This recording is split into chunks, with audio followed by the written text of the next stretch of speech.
نحمده ونصلي على رسوله الكريم أما بعد ابن مسعود رضي الله تعالى عنه প্রতিকারিত বার্ষিক সাংস্কৃতিক অনুষ্ঠানের সম্মানিত সভাপতি মোহতারাম হাজিরিন কিরাম, দক্ষ অধ্যাপক ও সুপ্রিয় উপস্থিতি, আজ আমি আপনাদের সামনে এমন একটি বিষয় নিয়ে কথা বলবো যা আমাদের দুনিয়া ও আখিরাত দুটোই আলাদা করে, আর তা হলো কোরআন শিক্ষার গুরুত্ব ও ফজিলত।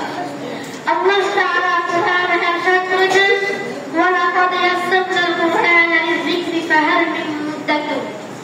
আমি তো কোরআনকে সহজ শিক্ষা গ্রহণের জন্য সহজ করে দিয়েছি, তবে কি কেউ শিক্ষা গ্রহণ করবে না? প্রিয় বন্ধুরা, আল্লাহ তাআলা নিজেই বলেছেন কোরআন শিক্ষা সহজ, শুধু আমাদের মন ও নিয়ত থাকতে হবে। কোরআন শিক্ষা মানে শ্রেষ্ঠ হওয়া। রাসূলুল্লাহ সাল্লাল্লাহু আলাইহি ওয়াসাল্লাম বলেছেন, খায়রুকুম মান তাআল্লামাল কুরআনা ওয়া 'আল্লামা। তোমাদের মধ্যে সর্বোত্তম সে ব্যক্তি যে কোরআন শিখে এবং অন্যকে শিক্ষা দেয়, অর্থাৎ যে কোরআন শিখে সে আল্লাহর কাছে সর্বোত্তম।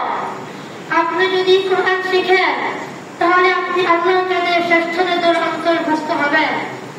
রাসূলুল্লাহ সাল্লাল্লাহু আলাইহি ওয়াসাল্লাম হাফেজ ও তার বাবা-মার মর্যাদা সম্পর্কে বলেছেন, মান ক্বারাআল কুরআনা ওয়া তাআল্লামাহু ওয়া 'আমিলা বিহি উলবিসা ওয়ালিদাহু তাজা ইয়াওমাল কিয়ামাহ দাওহু আহসান মিন দাওহিশ শামস।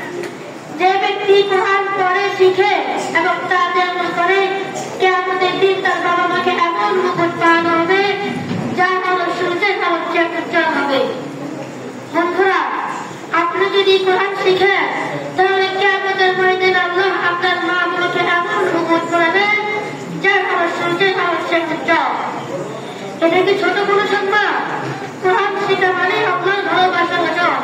কোরআন শিখা মানে শুধু মুখস্থ করা নয়, বরং আল্লাহর ভালোবাসা অর্জন করা। যে কোরআন শিখে সে আল্লাহর সাথে কথা বলে, যে কোরআন বুঝে সে আল্লাহকে নিজের জানে, আর যে কোরআনের উপর আমল করে সে জান্নাতের পথে হাঁটে। প্রিয় ভাই ও বোনেরা, চলো আমরা সবাই আজ এই মন থেকে নিয়ত করি, আমি কোরআন শিখবো, তেলাওয়াত করবো, বুঝবো এবং জীবনে তার উপর আমল করবো। বন্ধুরা, দুনিয়ার সব বিদ্যার দিন শেষ হয়ে যাবে, কিন্তু কোরআনের বিদ্যা চিরকাল টিকে থাকবে। তাই চলো আমরা কোরআন শিখার পথে নিজেকে